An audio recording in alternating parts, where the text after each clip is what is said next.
Today we're going to be doing the piano key test. So the patient will be seated and you're going to apply inferior pressure to the distal clavicle, and a depression followed by medial elevation of the AC joint is considered to be positive, and there's no clinical findings stated. We're going to do the near impingement test now, and it has a 0.77 sensitivity and a 0.53 specificity.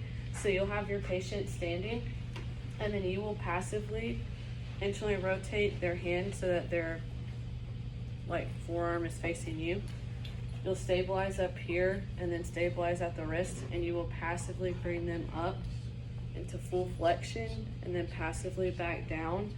And a positive test is indicated if they have pain around the 90-degree mark, and that can indicate rotator cuff bicep tendinopathy or an impingement pathology.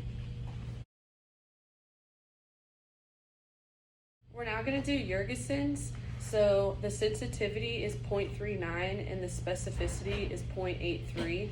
So you can have your patient seated or standing, and then you'll have them at about 90 degrees of flexion. Slightly internally rotate them, and their arm will be supinated.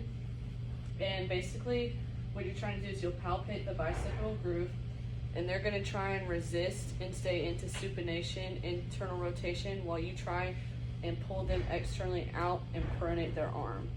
Any type of pain within the bicipital groove for this test indicates bicep tendinopathy. So you'll sit here and then try and pull them out and turn their hand over.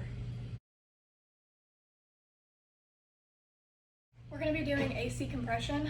So the patient's going to be seated or standing. The sensitivity of the test is 0.79 and the specificity is 0.5. To do the test, you're going to have one hand anterior, one hand posterior around the joint, and you're going to compress them together. A positive sign is pain here, and that's indicative of an AC joint sprain. Now we're going to do the speed special test. You can have your patient seated or standing. The sensitivity for this test is 0.56 and the specificity for this test is 0.57. So you'll have them seated or standing, and you will stabilize one hand at the wrist and then your fingers and one hand at the bicipital groove, and you'll have them kind of straight out. And then they are going to try and perform glenohumeral and elbow flexion, and you're going to provide resistance to try and pull them down. So go ahead and go. Nice. A positive finding is if they have pain or point tenderness within the bicipital groove, and that positive indication may indicate that they have bicep tendonitis. Today we'll be doing the AC laxity test. So in order to do that, the patient will be seated or standing, and you're going to stabilize the glenohumeral joint and apply downward distraction to the humerus, and a finding that is positive is going to be a step-off deformity at the AC joint or increased pain. And then there is no clinical findings for specificity and sensitivity.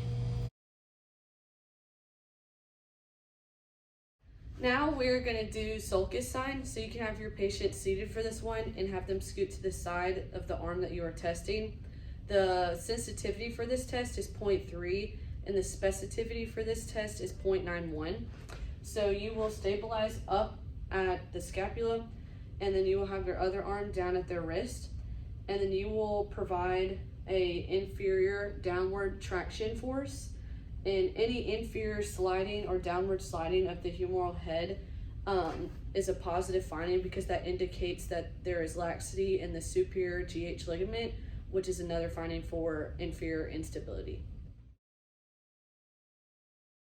So today we're going to be doing the Ludington's test. So this is for biceps tendonitis of the long head.